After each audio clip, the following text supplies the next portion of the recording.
Well, welcome back, basketball fans. This is the BCL Trash Talk podcast, the official podcast of the Basketball Champions League. I'm your host, Josh Bett, joined once again by the man, the myth, the legend, Igor Curkovic. Igor, how are you doing, brother? It's been a long time.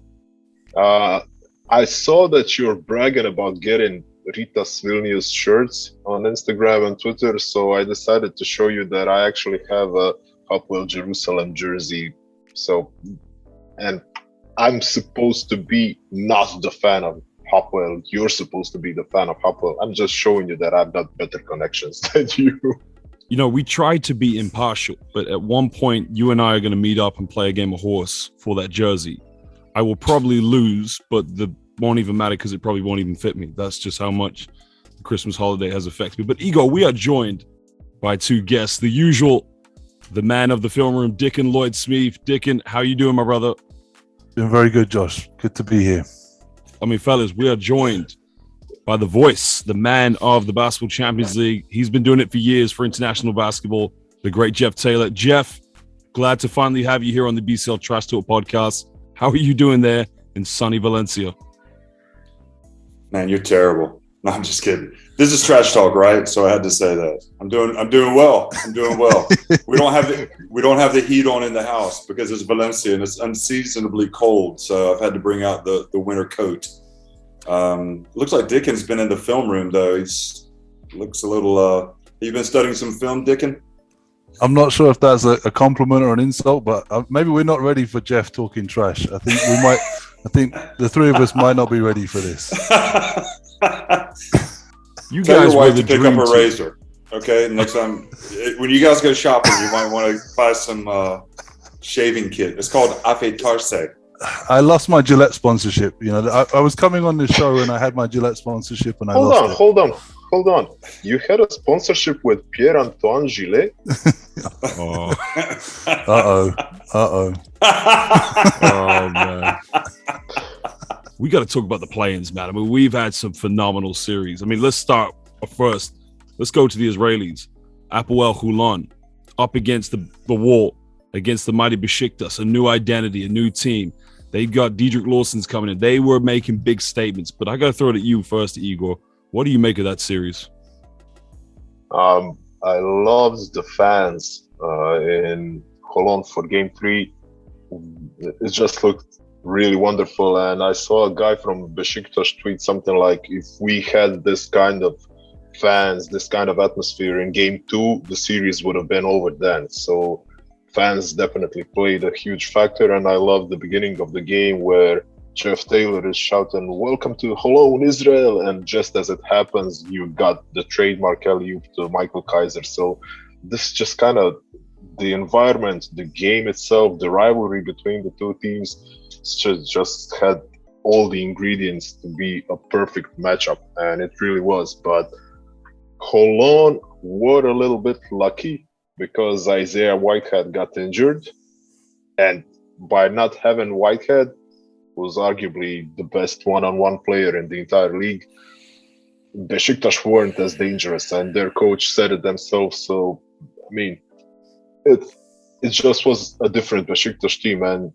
throughout the series, both teams had a lot of struggles to figure out, to have full teams, to have the strength to compete, and just it was going to come down to who muscles out to win, and it turned out to be Holon, thanks to their home court advantage. Now, Diccon, of course, you know, what was going to be a very big series, you know, really did go to the final wire. We're talking about Pinar Kashiaka. They go on the road to La Laguna to play against one of the greatest teams here in the Basketball Champions League, Lenovo Tenerife. They take a 3-point lead in the end after being down by as many as 15 points. What went wrong for Pinar Kashiaka?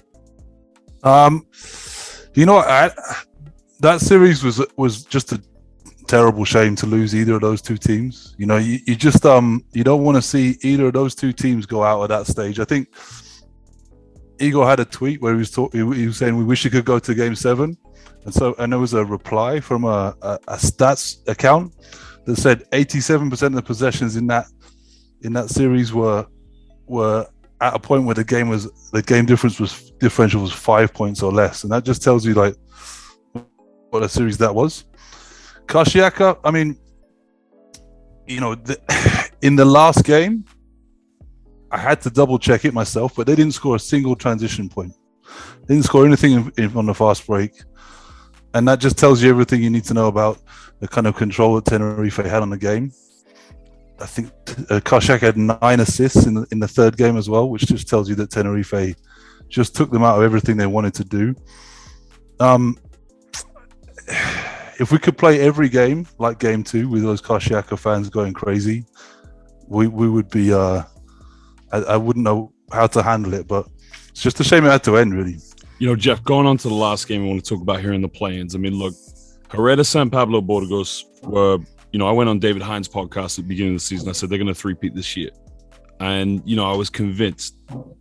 But they go into a series against almost an old foe in Darüşşafaka, Dachka, as they call themselves.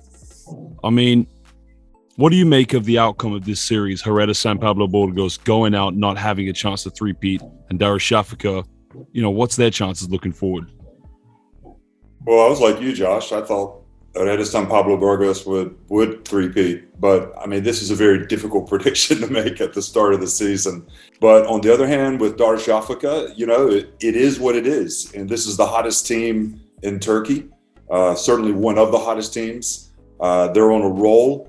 And Isaiah Pinheiro has lived up to the hype that we kind of expected him to be last year. Sometimes guys don't settle when they come from America or from the Americas to Europe. And what I like about Darüşşafaka is, they've got great players, but they didn't seem to force things yesterday. Everybody allowed the game to come to them, and everybody was able to contribute.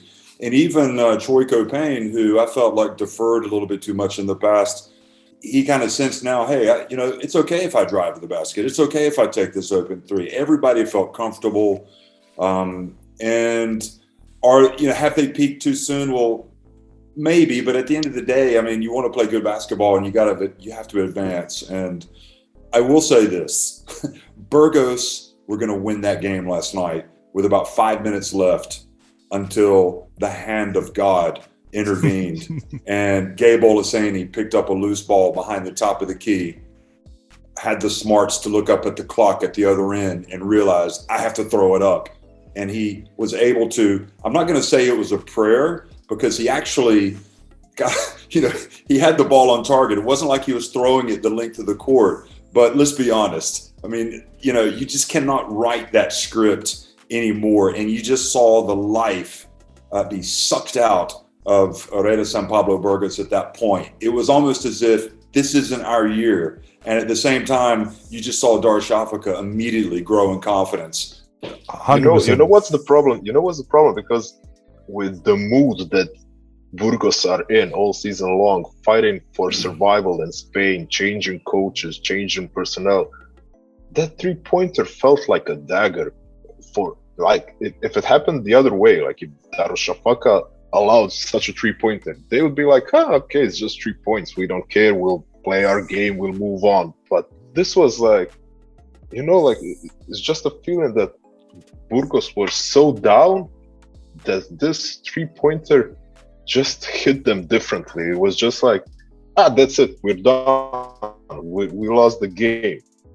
It was still like 5 minutes to play, and it was just like a 2-point game or 1-point game at the point, but it felt like such a huge blow to them because of all the circumstances surrounding their season. But with Darüşşafaka, they've been really clever about how they've built this team. This was a great moment for Darüşşafaka basketball, and whether you like it or not, if you're a Burgos fan or not, Dosh Özdemiroglu is a baller, and you know what? If you're going to dish it out the way that Spanish fans do dish it out at games, and you get on referees and you get on players and you get on teams, well, guess what? What comes around goes around. And when you lose, you got to be able to take it. And I felt like Özdemiroglu was, I don't know exactly what he said last night after the game to get those fans upset, but you had to be proud of him if you were a Darüşşafaka fan.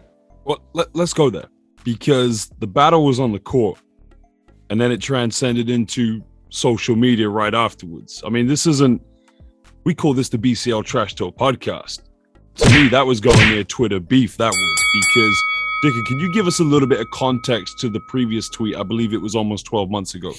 Yeah, so these two teams actually have history. It was from last season, and we all know the Burgos social account. Like, if there was championships given out for social accounts, these guys are probably winning every year. They're hilarious. But there was a tweet last year with Jaciel Rivero cutting some, looks like kebab meat, as a reference to Burgos, I guess, winning against Darusafaka. And then Ozdemiroğlu decided to bring that back to them, to remind them that, and rightly so. You know, but as it happens, I still think the one victory that Burgos can claim from that series is their reply to that, which was a final reply, which was, you know, them owning up to the loss and putting it was, I think it was a picture of this time with Burgos on the meat, the Burgos getting cut up and Darusafaka, and a tweet basically saying, you know how to win, know how to lose. So I think they took they give it, but then they're prepared to take it as well over there. So, but it wasn't only that, because Ozdemiroğlu got into a fight with Danny Diaz too on Twitter, because Diaz preached respect and he said, like, who are you? What did you do to behave like this? And then Ozdemiroğlu, he lost his cool completely and went like, who am I? Who are you? You weren't on the team that won 2 years in a row, so why are you asking for respect? So this got way out of hand. I mean, this is not something that we're used to seeing in European basketball. I mean, it's also just another example that Ozdemiroğlu is playing really. He's kind of peaking. He's in prime of his playing days, but also in prime of his tweeting days, because he also had an opinion about Diccon's piece on the best defenders in the league. So what does the LOL stand for, Diccon? I'm not very good with these emoji things. I turned 40 this year. I didn't really understand. I didn't know what he was saying. I think I guess his point, which may well have been valid, is that he's probably one of the best defenders in the BCL this year. Probably. I mean, the guy's leading the league in steals and No. Wait. He's not leading the league. He's got 27 steals. The next guy on the list is Marcel Starks, who has 16. So that's 11 steals behind. 3 steals per game, and a sample that's 9 games already. So I think Dickens. All I will say to that is that if Mr. Ozdemiroğlu had read the article, he would see that it's not actually my opinion that's in the story. We send out messages on social media. It's the most scientific thing you've ever seen for deciding who's the best defender. We send out messages to the players in the league, not all of them, by the way, just some of them, and some of the coaches, and we ask them and we collect the votes. So, we took the most votes from the guys that were in the picture. That's all I can say. If I had the editorial guidance, maybe I would have put him in there, because he's playing great defense this year, but maybe we'd rather he was pissed off and we get to see him playing like he is right now. So, maybe next year we'll have to leave him out of these conversations too, so he keeps playing like this. We've talked about the expert picks, right? Jeff, you went with San Pablo Burgos. Diccon, Igor, you went with Pinaka Xiaka. That's not happening right now. So we need to look about where to go forward. What can we expect now from the rest of the season? We're going pretty soon to the next group stage.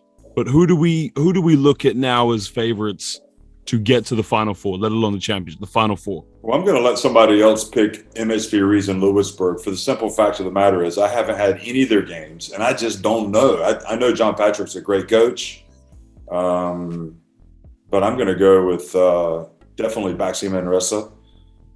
They're, for me, the story of the season, the way they played, even though they did lose their last game. I like the way that Ritas are playing, Ritas Vilnius, and Darshafika also kind of the team of the moment. And lastly, I'm going to jump on that Holon bandwagon. I don't care. I want to be out there rowdy with those guys, making some noise, beating the drums. I want to see Holon in the Final Four. No Galatasaray. I'll take Galatasaray if they make it too. Trade Advanced got us right with It's Dark. it's not a final five, Jeff. We need a final four. Well, maybe we can give him a wild card.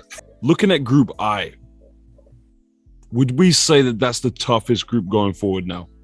What do you think, Igor?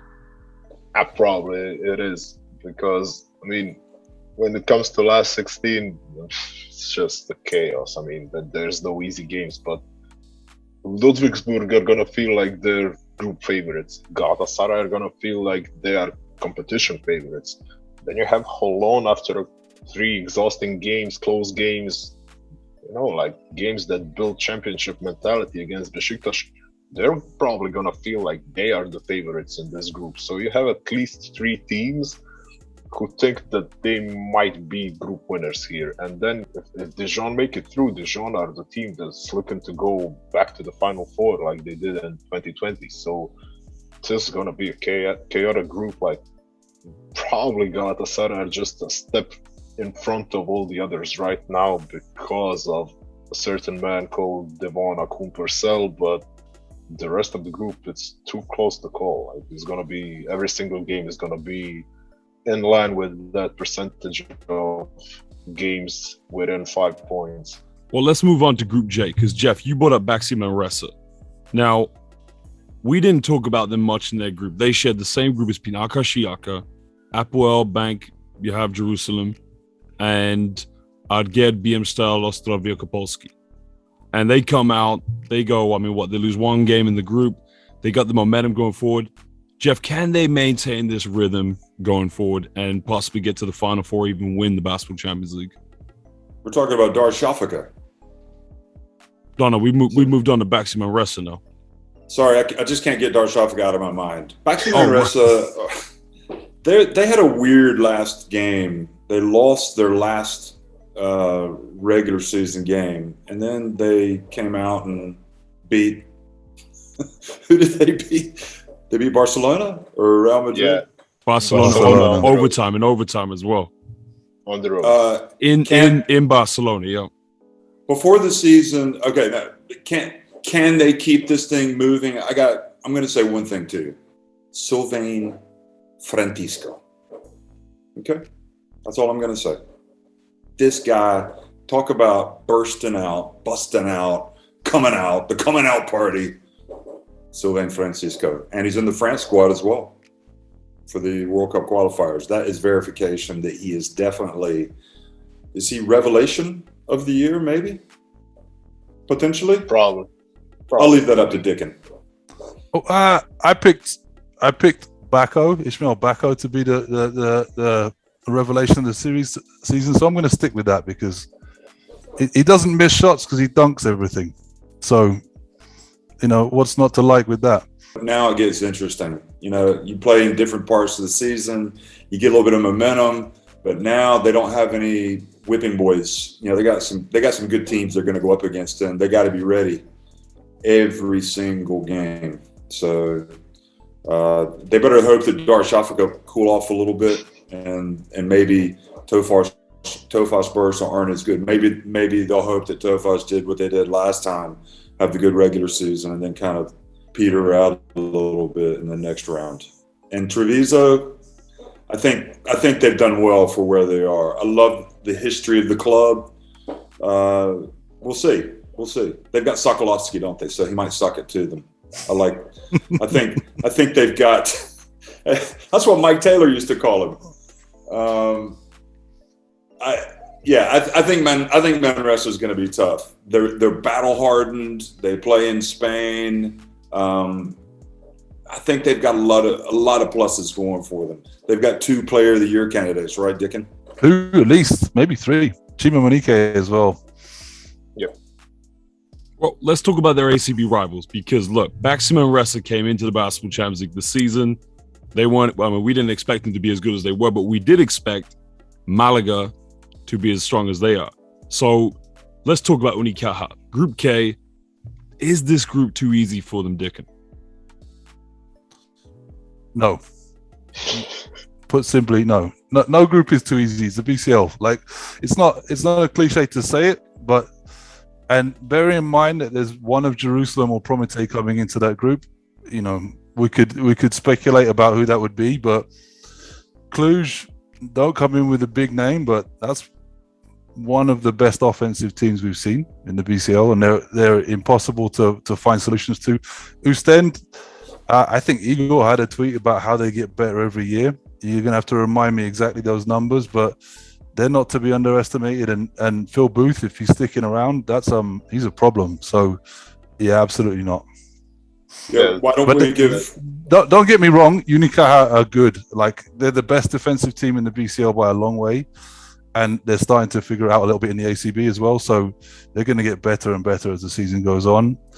I just recorded an interview with Kasikaris, who's a really great speaker, really nice guy, and he has an air of confidence about him too with that team. So it's going to be about defense against offense in this group, because as you mentioned, Unicaja are defensive specialists. Their defense is suffocating. I mean, just by watching them do their thing, you kind of get anxious while watching it on TV, let alone playing against them.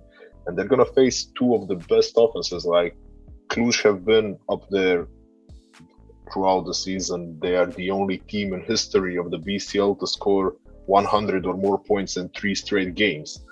And they also have a team named Filu Ostend. Dario Gerge, I mean, you don't have to have me as a Croat saying that Dario Gerge is an amazing coach, but the improvement every season is amazing, because over the first 5 seasons, they never had an offensive rating higher than 110 points per 100 possessions. That 110 mark was achieved only once. They struggled so much. They were always in the bottom 5 when it came to offense. But this season, they're the 3rd best offense in the entire BCL, trailing only Galatasaray and Strasbourg. So basically, when you score 117.5 points per 100 possessions, this is just an amazing offensive team. And it's not going to be as easy as somebody thinks when they see a big name like Unicaja and a name like Ostende next to each other. But playing against Levi Randolph and Phil Booth is going to be tough for anybody. All right, let's move on to the final group here, because there's only few teams that become iconic names of the Basketball Champions League whenever you hear their names. Ike, champions of 2018, obviously Burgos, 2-time champions. But then there's Tenerife, the first ever champions of the Basketball Champions League. Last night, monumental win at home at La Laguna. But is this a statement victory to say that they are now back, that they are now ready to possibly challenge for a second title? What do you think, Diccon? I mean, first of all, shout out to Marcelino Huertas.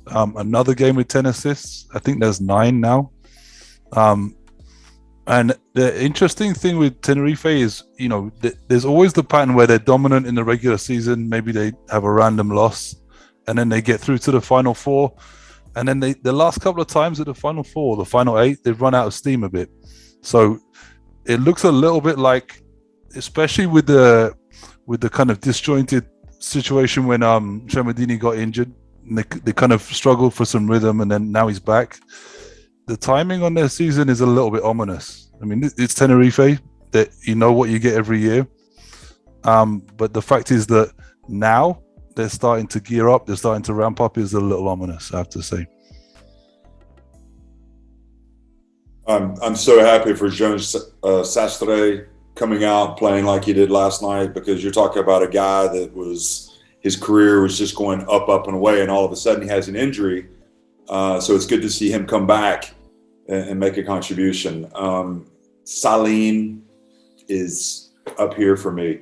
Marcelinho, you know, iconic player for Brazil. Again, this guy is amazing, and he just keeps doing it. There are moments when Marcelinho's teams, they tend to, all of a sudden, they don't come up with the big result. We saw it with Brazil at the last World Cup. They get the big result, you know, they beat this team, and then they fall on the next team. And so that worries me. And I guess Chus Fioretta just has to manage everybody's minutes in the right way. Shermanini's a terrific low post player. That is a very even group when you look at it. You know, that's a tough group. I don't agree. I think that Tenerife are strong favorites in this one. I think that just because they won the way that they won against Karšiaka, because of the gelling together like they're getting together right now. And this is my main difference with this Tenerife compared to the previous Tenerifes that we had that Diccon mentioned. Like, they had a habit of losing big games and important things, but this time around they have two guys that came in Joan Sastre and Kyle Wilcher, who are winners. I mean, Wilcher came up with a bunch of great plays yesterday. Sastre was nowhere to be found all season long. He only had 20 points total across the first 7 games of the BCL, and he had 15 yesterday, 8 of them coming in the last 90 seconds of the game. So this is a group of guys that knows how to win, and with Sastre and Wilcher, those two are such great fits for their system and everything that they're running. Like, the only way I can see a team trying to push Tenerife out of their rhythm is by going after Kyle Wilcher on the other end, trying to attack him. But at the same time, I mean, Chus Vidoreta is not a young coach. He's gonna read through it. He's gonna find solutions. And this is Tenerife's group to win or lose. They're gonna have some added motivation when they face Strasbourg because of last season. They're gonna probably try and show Ritas Vilnius that they can be stopped, because Ritas Vilnius are right now in a series of 14 games in a row that they won, and across the last 20 games in all competitions, Ritas Vilnius are 19-1.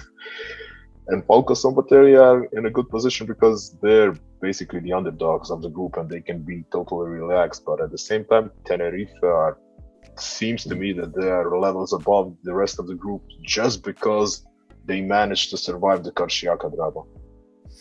And just to add to what you said about Kyle Wilcher as well, in previous Final Eights or knockout games, Tenerife didn't have a guy that they could throw it to who could make himself a shot. And with Kyle Wilcher, you can throw it to him in the post and he can make himself a shot. And that's maybe the difference that might happen in some of those tight games. We need to remember that Strasbourg is a team that was in Final Four last year and shocked a few people, and is an extraordinarily well-coached team with Lassi Tuovi. So, you know, they're going to be right there as almost nemesis team, like a bogey team for Tenerife, as you said. So, that's a. I'm with Igor that group looks like a Tenerife strong favourites, but you know, keep an eye on Strasbourg too. Well, gentlemen, this has been a lot of fun. We've obviously reviewed the expert picks that we made in the preseason. We're now into the round of 16. First game, I think, starts on the 25th, next Tuesday. So we're going to get going very quickly. Igor, there's just one last thing I want to sign off on. You mentioned Ritas Vilnius, something like 19-1. And I think that last defeat, if I'm correct, was against Besiktas on the road in Istanbul, correct? And, exactly. You know, they were down by as many as 25 in that game. Speedy Smith wasn't going. You know, one of the greatest players in the Basketball Champions League, Ivan Buva, didn't have it going. But it was Margiris Normantis, Butkevicius, Jonas as well. And I said, you know what? This team's going to get to the Final Four because the role players know how to step up. And I'm just saying, they're one step closer. Just one more group and they will be there. That's how I'm going to sign off on this podcast. Gentlemen, thank you so much for joining us here on the BCL Trash Talk podcast. Jeff, as always, great to see you. Josh, you ain't got no game. This is Trash Talk. You ain't got no game. I never said I had game. I've played against him. He doesn't. Thanks for having me. Thank you very much. Terrible shirts, guys. You can say that about mine. You can't say that about Igor's. You can't say that about Igor's. That's not right. You can say that about mine, but you're wearing a jacket, dude. Oh, Lord. Okay. All right, gentlemen. Thank you so much, man. All the best to you, and we'll see you soon.